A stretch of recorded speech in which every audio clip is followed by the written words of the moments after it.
You are listening to the Mindset Forge podcast. I'm Bryan, your host. As a personal trainer, I've been in the industry 20 plus years, have been an active athlete and performing artist my entire life. It's been a special moment hitting the 100th episode last time and really just kind of looking ahead and going like, what do I want to do? How can I make an even deeper impact on people? Those of you out there listening, I got some great feedback from y'all. Obviously some congratulations, but also people wanting a little bit more. People asking for some online coaching, things like that. That's fantastic. That's what it's all about. I want to be able to help more and more people.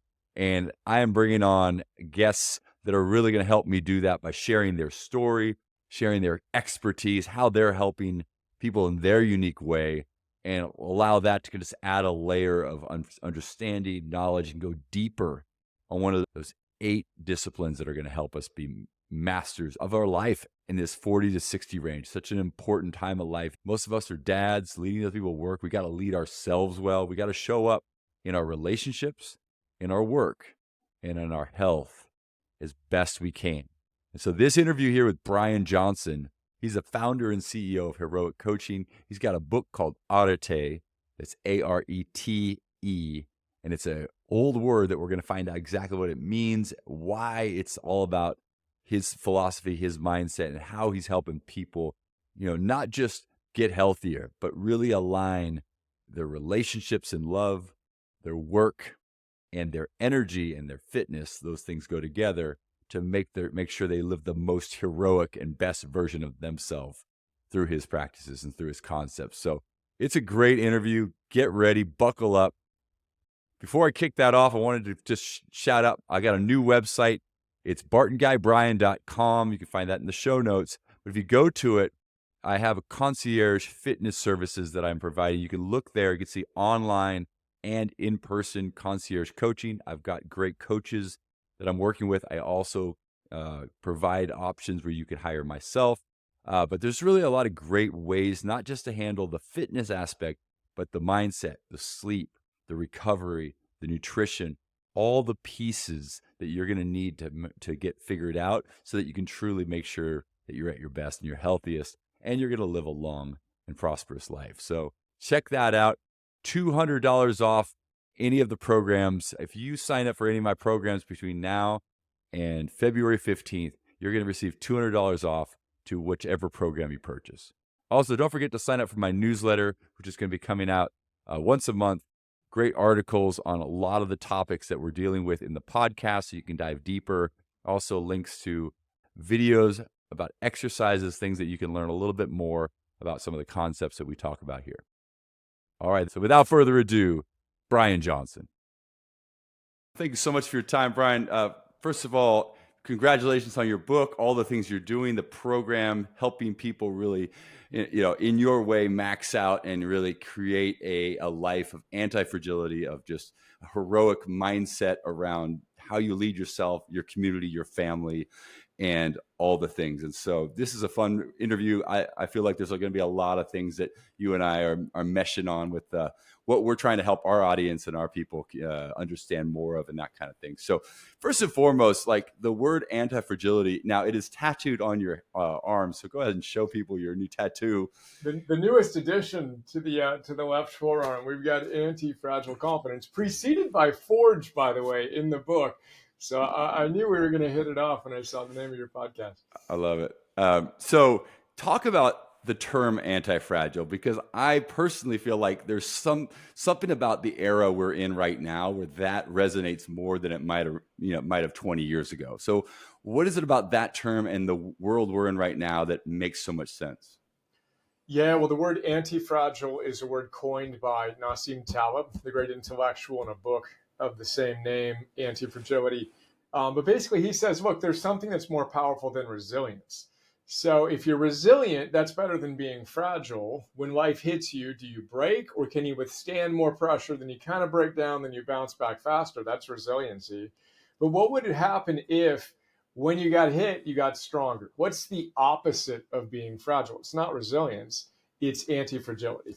And he says the wind will extinguish a candle, but that same wind will fuel a fire. So that's what it means to be anti-fragile. And forging anti-fragile confidence is the second objective in the book. It's what we do with the coaches we train and all this, to literally use those challenges as fuel to get stronger. And we can talk about how to do that. But that's kind of the theoretical frame for anti-fragility. I love it. Yeah, that idea of the wind. Like if the fire is big enough, there's force behind or momentum behind that fire. It's not going to go out. It's going to be pushed forward and Exactly. have momentum. Yeah, it's great visualization of that. Talk about yourself. I mean, you, just from what I know about you, you have a large background in kind of philosophy and obviously fitness and things like that.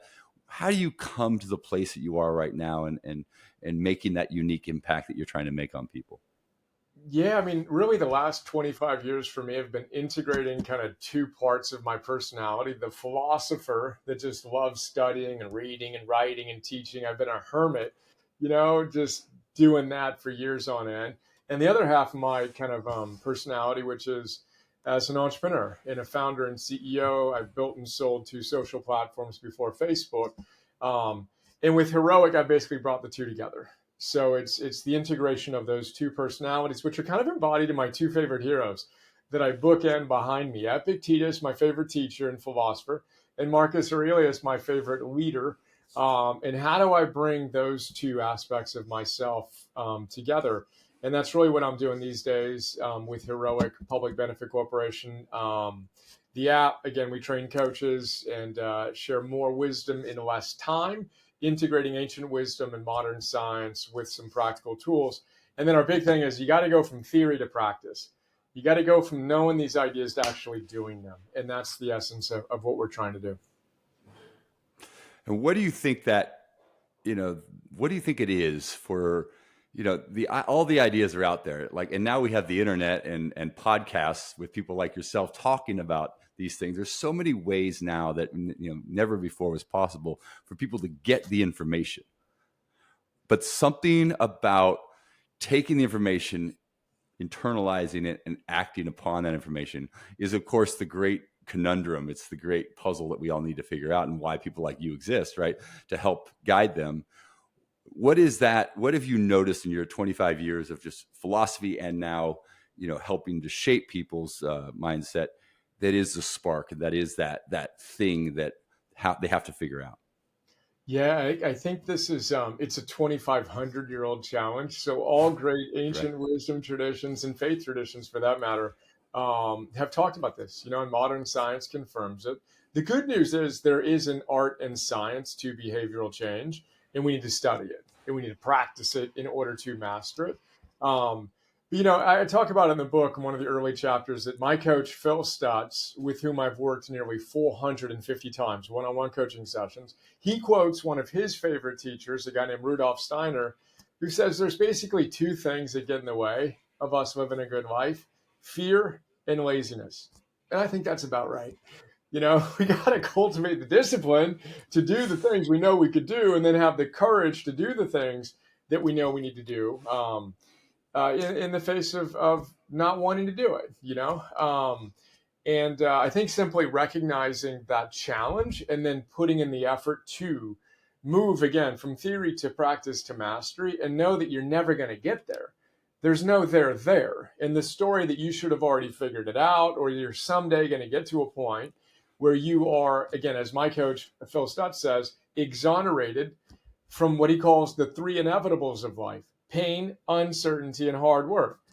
We all want to get to a point where those things go away, but you're never going to get there, especially if you're trying to live a good life where you're constantly finding that new edge, etc.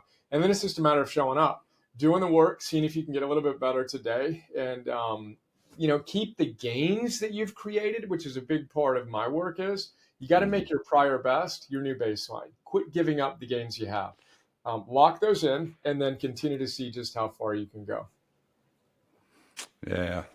I mean, I feel like, maybe 18 to 35, maybe even 40, there's probably, we innately understand that we have to do more. We're trying to become something, right?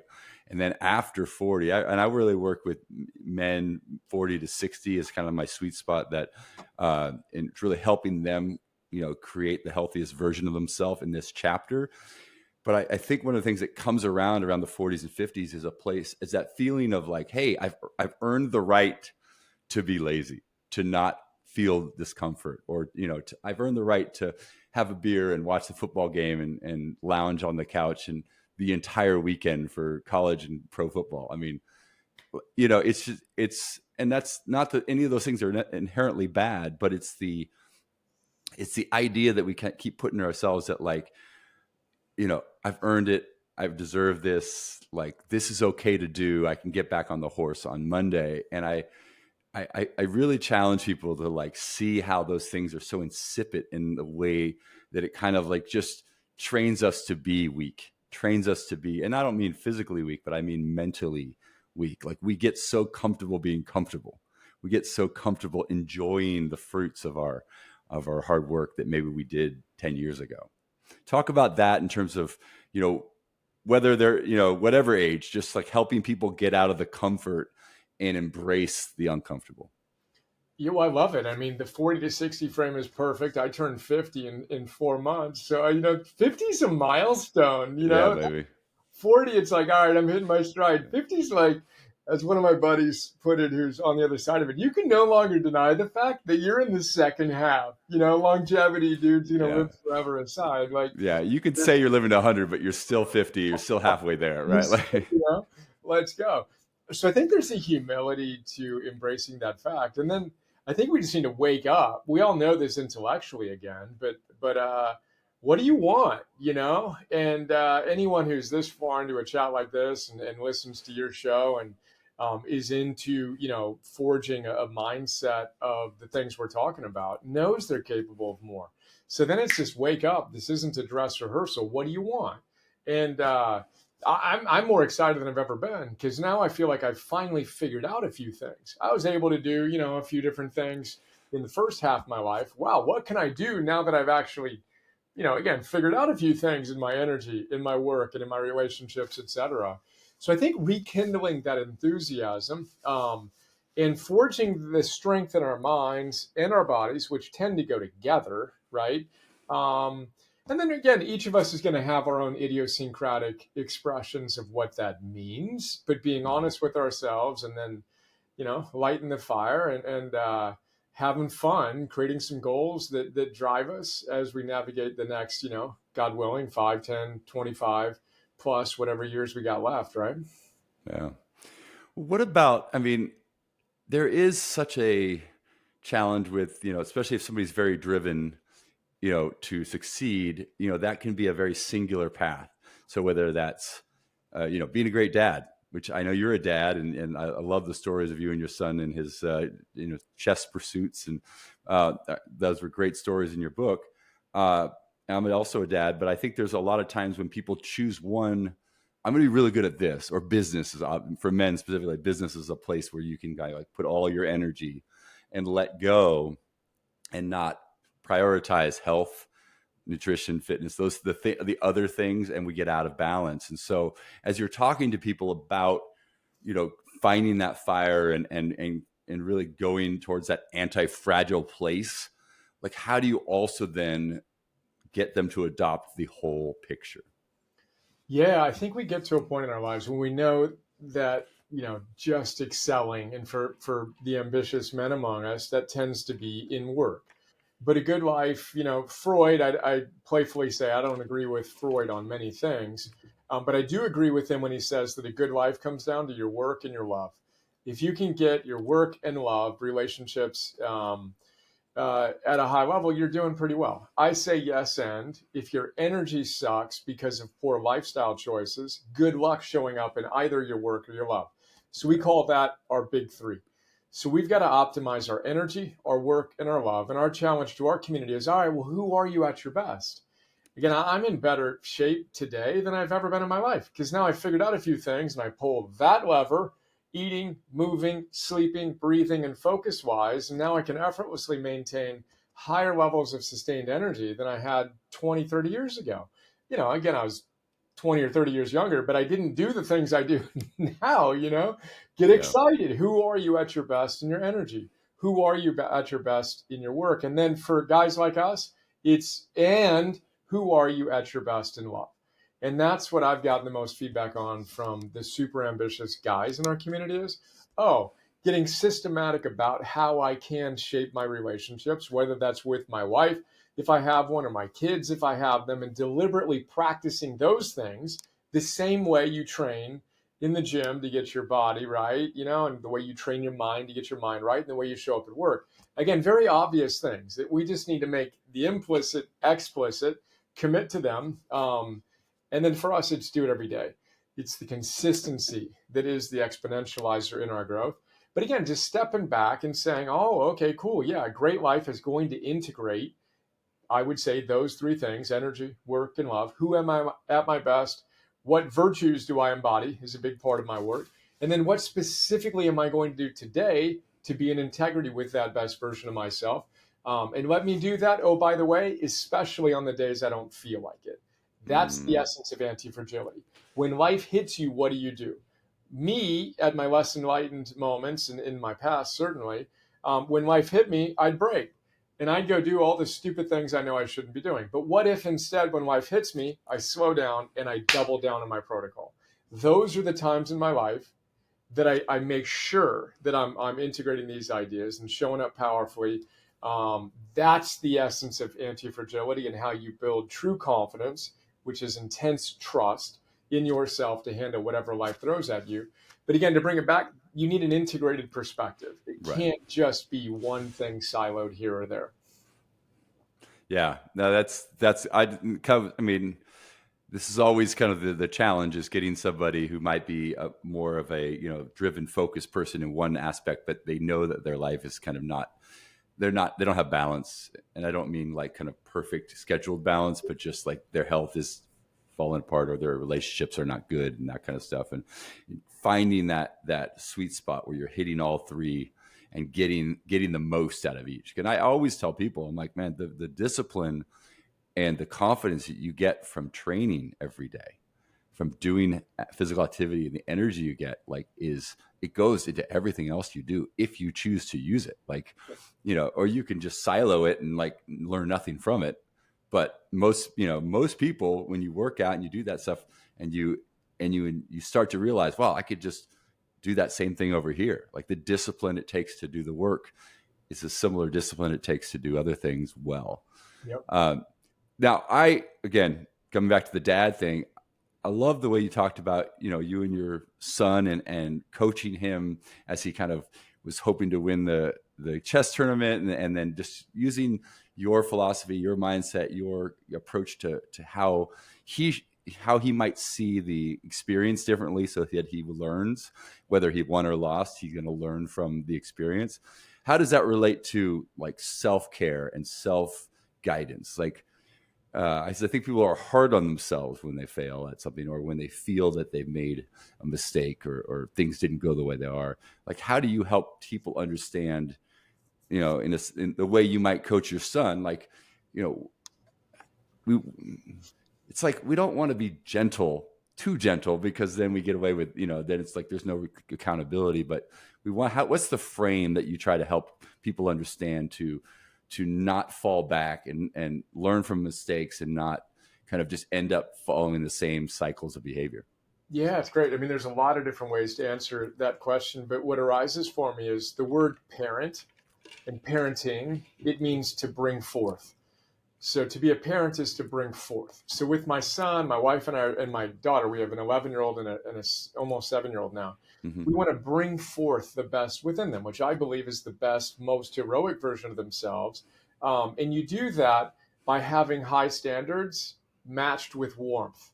If I have high standards and I'm cold, that's not going to work, right? If I have low standards and I'm warm, that's not going to work. And certainly if I have low standards and I'm cold, then that's not effective parenting. So wise parenting is high standards and warmth. Well, guess what? We got to, quote, parent ourselves. We got to bring forth the best within ourselves. That starts with high standards, but then it needs to be followed up with warmth. So the science of self-compassion is, first of all, when you struggle, you got to know you're not alone.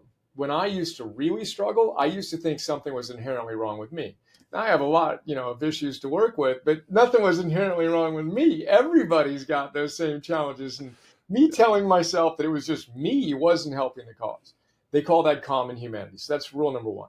The second thing is you got to be nice to yourself. When you do fall short inevitably, treat yourself the way you would treat a beloved friend. You're never going to yell at your friend when they come to you and say they're struggling. You're going to be like, dude, you got this, man. Look at all the times you've succeeded in the past. Let's go, let's go, let's go. Talk to yourself like that. And then the third step is notice when you aren't. Now, I like to take the science of self-compassion and bring a bit of fierceness to it as well. So shame isn't going to help beyond a little sprinkling of you can do better, dude. But that needs to be a seasoning, not the main ingredient. Yeah. Then you need to identify what needs work and do the work on yourself to actually change your behavior. To pull that a little bit more with my son, everyone knows you win or you learn. This is peak performance mental toughness 101. Right. But it's been fun for me with him to operationalize that and to show him that every single time that he has lost, every single time I take the time to celebrate something that went well in that match, to identify the thing he could have done differently, and then to make a commitment to do it differently next time. And so literally when he first started playing competitively in tournaments, he'd lose and he'd come out crying, heartbreaking on one level. And I'm like, all right, dude, well, what did we learn? First of all, well done, you're there, dude, we're competing. What did we learn? What are we going to do differently?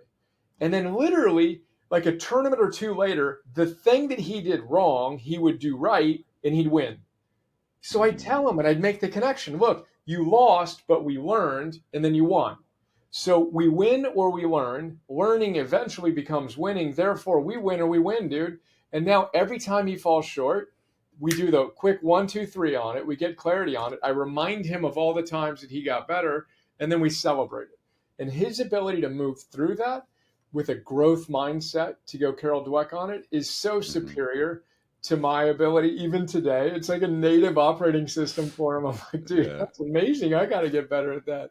I want to be like you going through it that fast. It's really special when you see your kids not struggle with things that you struggled with. Like my kid just auditioned for a solo in the school choir. Never told us until he came home. He's like, oh, by the way, I got a solo in the choir. I was like, oh my God, I would have fretted over it, I mean, I would have done all these things in preparation for, and he just did it, right? He just did it and he loved it and he had fun with it. And that's so great. It was really cool. So, but yeah, that's the wonderful thing about our kids is we get to see, obviously there's so many things about them that are like us, but they also surprise us with the way they can just leapfrog these anxieties that maybe we had when we were younger that held us back. Oh, that's awesome. All right. So with the program, and I know you live it's just outside of Austin. Just give me a little bit, how long have you been in Austin for, in the Austin area? Almost 4 years, right before the big diaspora. Took the last flight out before COVID shut everything down. Where were you before this? California. Okay. Me too. I'm from California. What part? I grew up in Davis. All right, cool. Yeah, I grew up in Southern California. So, Orange County area, went to UCLA. Okay. In Ojai before we moved out here. Ooh, Ojai. Yeah, there you go. Yeah, I graduated Davis High School, went down to San Diego State, then transferred up to Cal State Northridge to get my music degree. So I spent my early 20s in the Southern California. Awesome.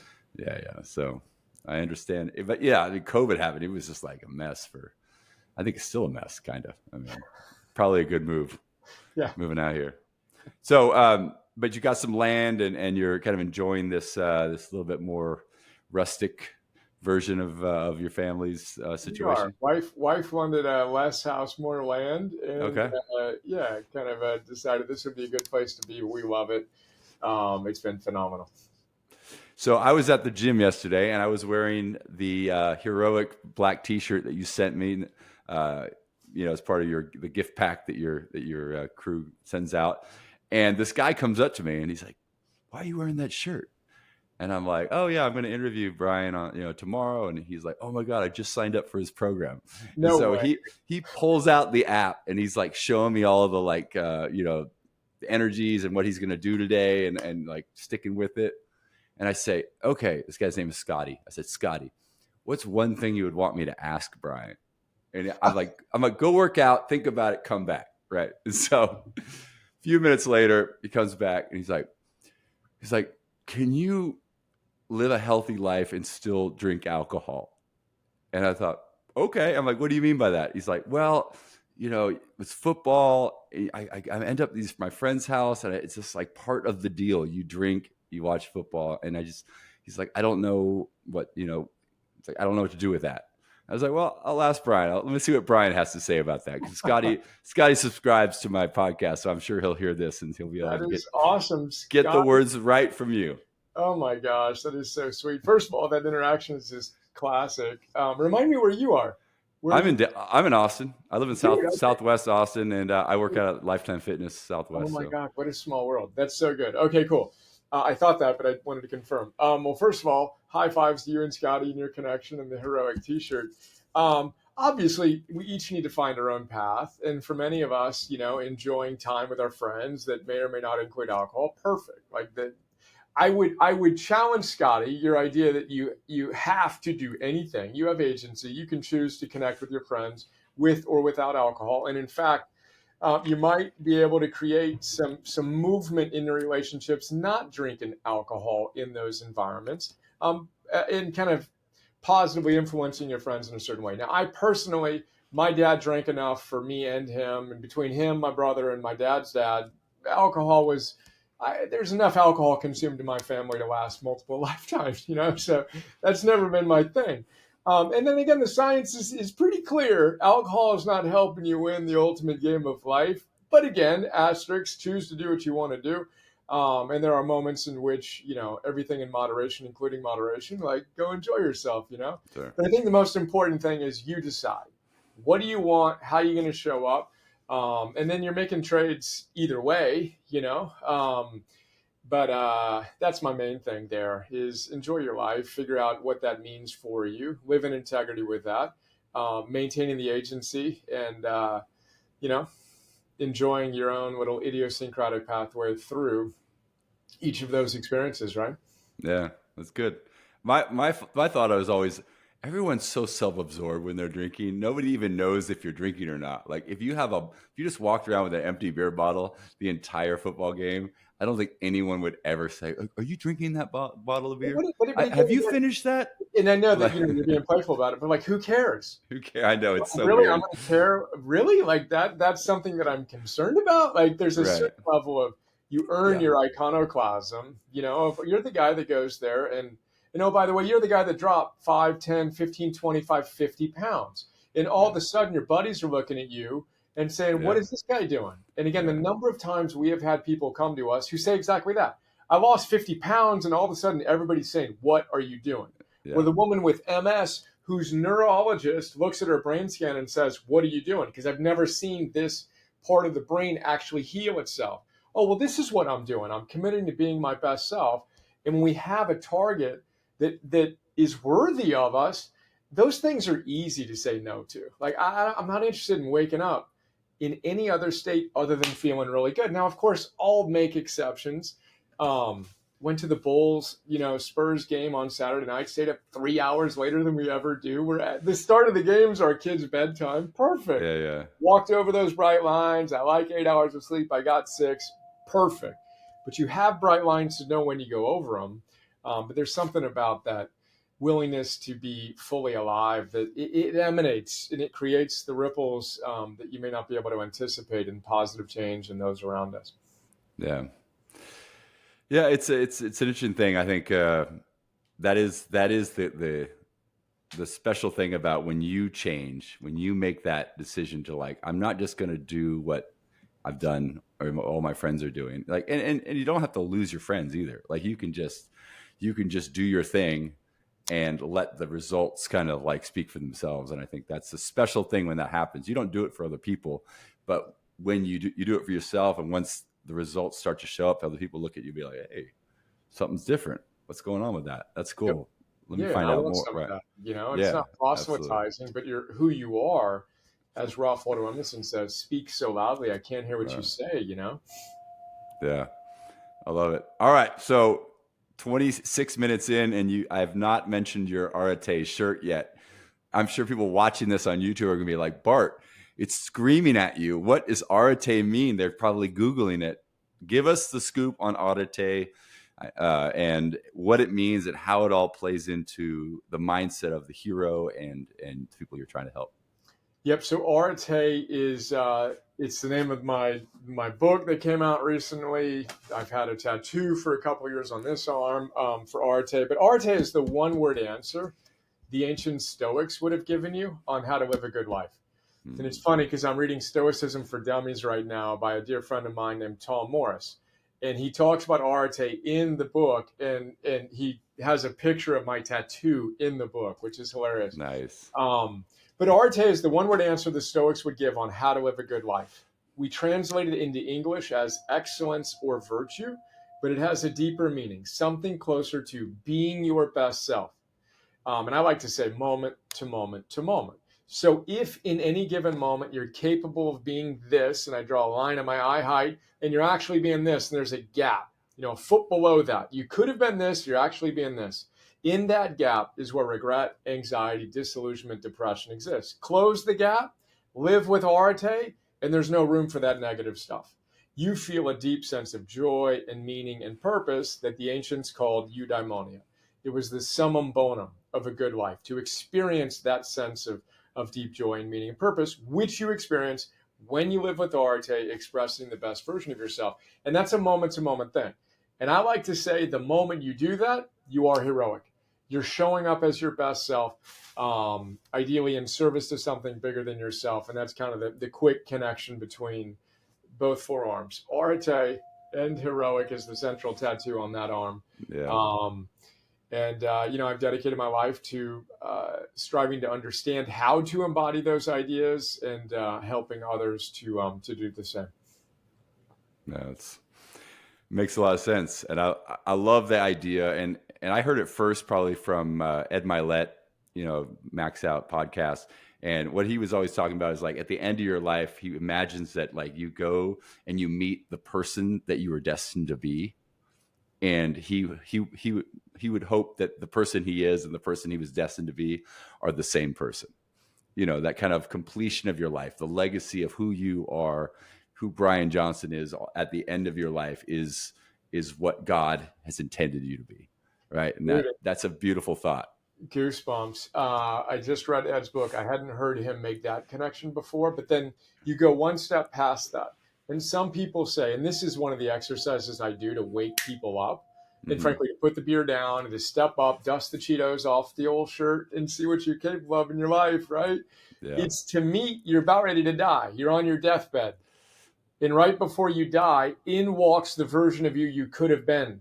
Right when you couldn't do anything about it. That's, some people say, one definition of hell.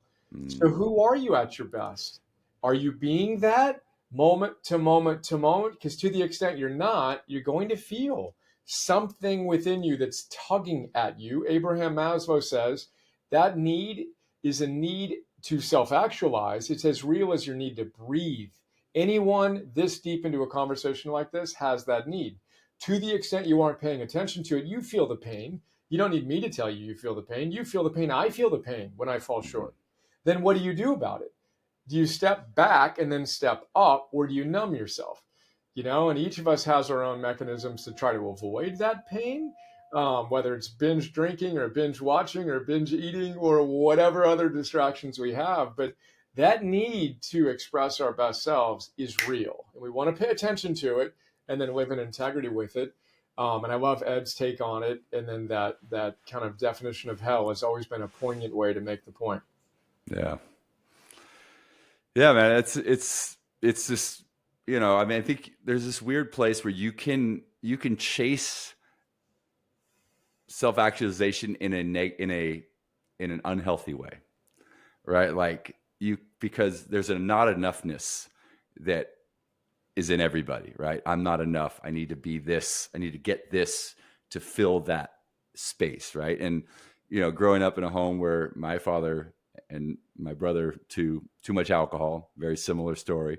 I struggle with a lot of that feeling of not enoughness, and self-improvement became a way to kind of to hopefully ameliorate my situation or get myself better. But it was actually what it was early on was a very selfish pursuit of that wasn't really like a actual self-actualization of my life. It was more of just like pursuing selfish things that made me feel for a moment slightly better, right?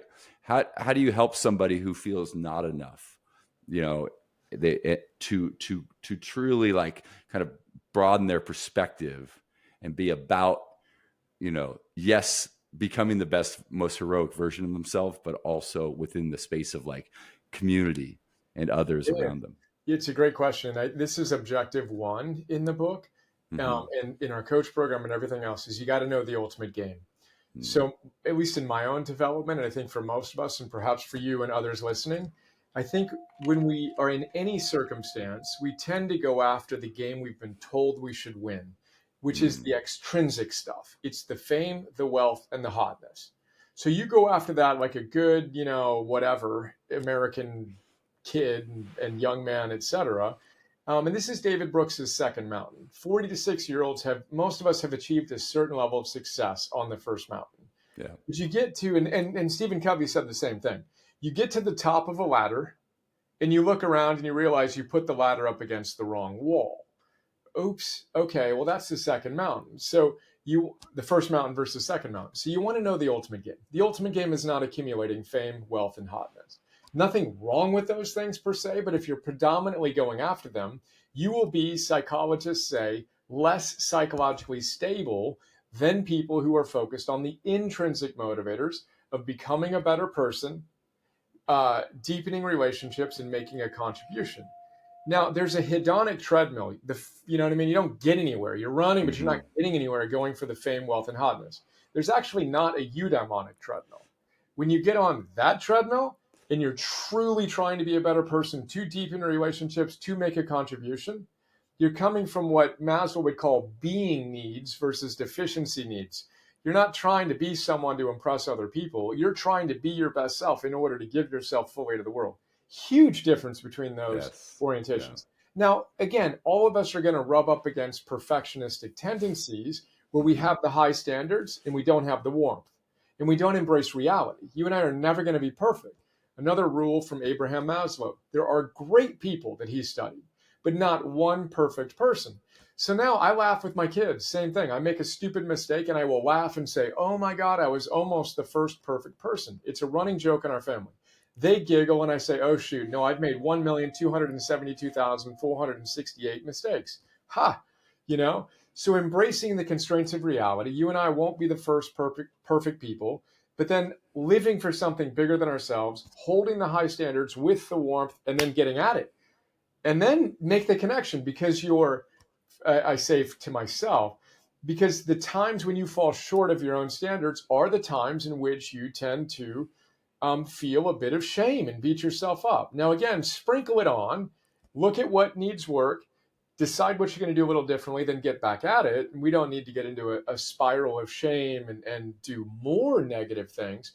But it's a beautiful, delicate, yet empowering frame, that when we shift from the extrinsic to the intrinsic, hold the high standards with self-compassion and the constraints of reality, and then do the basic things. My whole work comes down to the fundamentals. I'm John Wooden about it. So John Wooden taught his players how to put on their socks and tie their shoes. I want to know how you're showing up. Are you eating, moving, sleeping well? Because those basic physiological fundamentals will drive your psychology, building confidence and controlling the controllables while getting your psyche where it needs to be. And then life becomes a lot more fun when you get an extra hour of sleep every night. Another reason why I don't drink. I'm not interested in feeling that. I want to feel great when I wake up tomorrow morning. Therefore, what can I do to create that? And again, life becomes fun. These aren't chores. These are gifts and blessings we're giving our future selves. And again, it shifts. Never perfectly. You're going to wobble back into the oh my God, I'm not enough state. But you'll notice that. You'll have the wisdom to see it. And then you'll practice whatever appropriate tool to get that thing righted before you go off the rails, etc. Right. Yeah, that's a great point about just like when you really are like seeking your purpose or seeking that self-actualization that's truly in line with, you're the best version of yourself. It shouldn't feel like a perfectionist thing. It should feel, it should feel like something that in the striving you're finding joy. Yeah, Is that what you? and when it does, which it inevitably will, because Mhm. again, it will feel that way at times. But Yeah. then you notice that you just got a little bit too perfectionistic about it. You Right. let the tension back a little bit, you calibrate it a little bit, and you go, perfect, dude, I'm doing my best. What am I learning? All right, cool, back at it. Yeah. That becomes part of the practice. So it's not that you get to a point, I certainly haven't. And we will never get to a point where it's just, again, exonerated from the pain, the uncertainty, the hard work, the perfectionism, all the other things. Um, but then that becomes indicative of we care. We have high standards. We fell short. What can we learn? And we'll get a little better next time. And then you aggregate and compound those things over the extended period of time. And again, it becomes a more joy filled, fun, creative expression. Yeah. So you wrote this book very in a very special way, like really short chapters. 40. Was it 451? Yep. Small chapters. And what's the significance of 451? Yeah, so the subtitle of the book is Activate Your Heroic Potential. If you want Okay. to create a fire, you need to get to 451 degrees Fahrenheit. It's called Perfect. an activation energy point, where one thing becomes another thing. You want to boil water, 212 degrees. Nothing happens until you get to 212. Same with igniting a fire, igniting paper on fire. So 451 degrees is an activation energy point. And we got to be willing to be intense, stay grounded, but it's become cool to become a bit cynical, critical, cynical, bordering on nihilist. But we got to Mm, show up with a level of intensity like we mean it. And 451 is symbolic of that. And then the micro chapters are just in and out. So yeah. page 2, 3, can I give you a little bit of wisdom from hundreds of my favorite teachers? Ancient wisdom, stoicism's my preferred kind of flavor there. And then the modern science, which often is just common sense that needs to be made into common practice. But yeah, that's the basic idea of the structure. Yeah. So it's a fun read or listen. So definitely listeners, you're out there. Autitay, and where should they go to get it? Can website? Anywhere you buy a book, from Yeah. Hudson to Amazon, everywhere in between. Yeah. Okay. Awesome. Yeah. And then what's next for you? So I know you have the coaching program you're working. Obviously, these coaches are working with clients. What's your kind of big vision for helping the world? Yeah, I've tattooed my body with it. So heroic, I got a 30-year mission basically there. 51% of humanity flourishing by 2051. Is the goal that Martin Seligman, the founder of the positive psychology movement, started that movement. Can Hmm. we help create a world in which 51% of humanity is flourishing by 2051? My joke is most people, writing down your goals is a good idea. It increases the odds of success by 42% if you write down a goal. Most people put it on a post-it note, put it on their bathroom mirror. I put my life's mission on my forearm so I can't miss it. But that's the ultimate mission. We train heroes, who become guides, who train heroes, who become guides. That's the archetype of the Yeah. hero's journey. We train coaches. We have the app Heroic. We train coaches, 10,000 people from 100 countries. We do stuff with the military, corporate work, education, sports. So we're really excited about the foundation we have and taking it to the next level. I love that, man. I love the big vision, and it's like kind of the audacity of this big idea, like 2051, 51%. I just that fires me up because I feel like for anything that's going to make a true change, you really have to think beyond just a small community, and with things like podcasts, books, and the global internet, like that's actually possible these days. And so 100%. It's what you're doing. fantastic. I mean, it's Yeah. why I'm here, honored to be with you. If can we help one person? Boom. All Yeah. right, cool. Job done. And can that person, even the guy drinking the beer at the Scotty, it's like, all right, dude, I got it. And And to when be you fair to Scotty, he signed up like 2 days ago, so dude, I love it, Scotty. he's Let's just go. dipping his toes in. He's Dude, like, I love it. Well, Scotty will decide how deep he wants to go and he'll find his own pathway. But yeah. you got to have a deep enough yes. You have to Mm, have a soul aching yes. You have to see that best version of you at the end of the life, and you want to be that version of you. It's Ed Milet. I mean, one more. Give me one more. The intensity that he shows up with yeah. is inspiring. And that's, there's mediocrity, which is literally it means to be stuck in the middle of a rugged mountain. Medius acris is what the word mediocrity means. So that's where most people live, is stuck in the middle of a rugged mountain. They don't even dream to go to the peak of the mountain. But if you want to go to the peak, you have to move through mediocrity. The antonym, there's a lot of synonyms for mediocrity: average, ho hum, middling, etc. Run of the mill. There's one antonym. The antonym to mediocrity is excellence, which again is the one word answer to a life well lived. Autitay.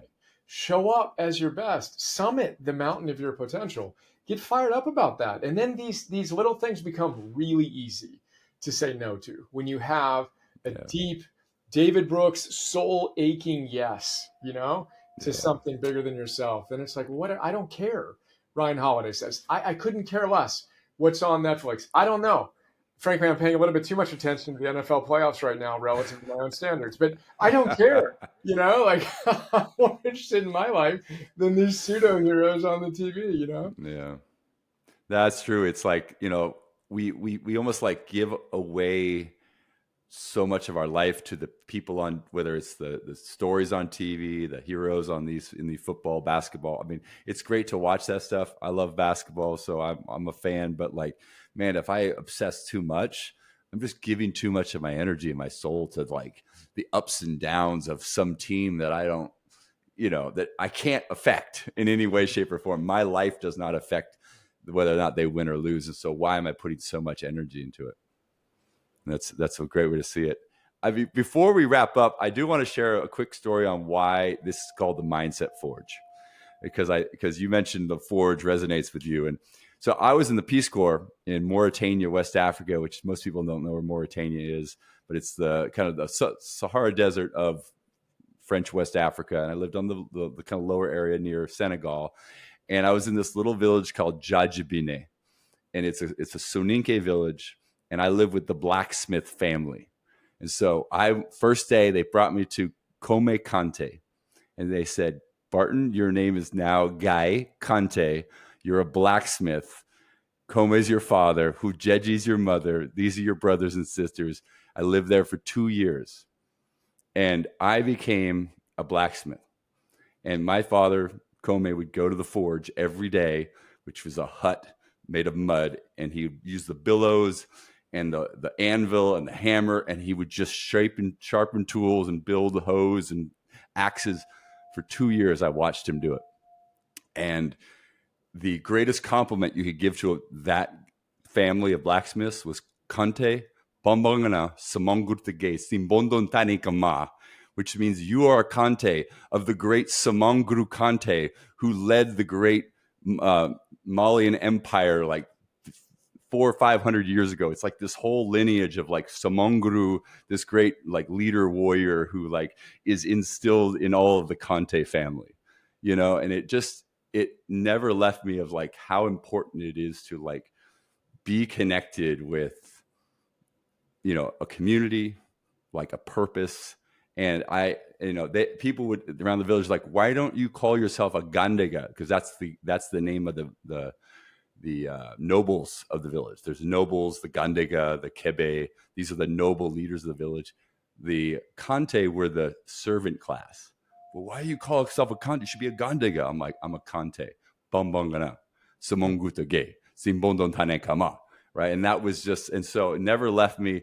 I tattooed my shoulder Kante Bryan with the blacksmith anvil for the same exact reason you stuck Autitay on one side and Heroic on the other, because you never want to forget it. That's awesome, dude. Beautiful. Oh, super inspiring. And a forge, of course, 451 degrees is what it takes. Right. 2255, is that, all right, now we're talking forge heat. If you really want to shape your life and craft your best self, you can't just activate the fire. You got to billow it, and you got to get the intensity up. And enter the forge of true transformation. So I love it. We appreciate you sharing that. Super inspiring.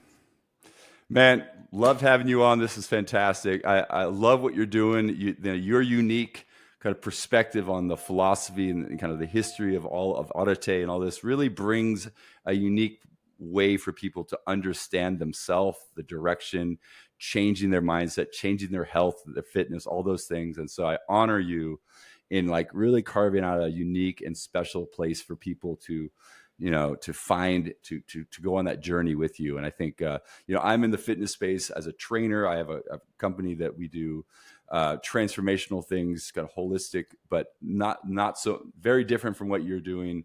And I love all the different ways that people can, find people like us, get a coach to help them make that change and really, transform them lives. So yeah, it's just great meeting you, Bryan. Likewise, Barton. I appreciate you and all the hard work you're doing, and really enjoyed our conversation. And Yeah. I send my best to Scotty when you see him at the gym. I hope you enjoyed that interview with Bryan Johnson. Again, you can go to the show notes or just Google Autitay, Bryan Johnson, to find the link to purchase his book. I highly recommend it. So check all that stuff out. It's all available on his website or wherever you can find books. So going back real quick, if you haven't been to my website, it's bartonguybryan.com. Go check it out. A whole bunch about me as a public speaker, working with Iron Neck, my personal training and concierge fitness concept and services. So go check it out. Take a look. Give me some feedback. What do you think? It's brand new. We just launched it a couple of days ago. And of course, if you'd like to set up a discovery call, I'd love to set up a Zoom call with you and just talk through what you're working on, where your goals are, how I might be able to support you with that. All right. Thanks again for listening to the Mindset Forge podcast. Have an awesome week. And we'll be back next week for another great episode.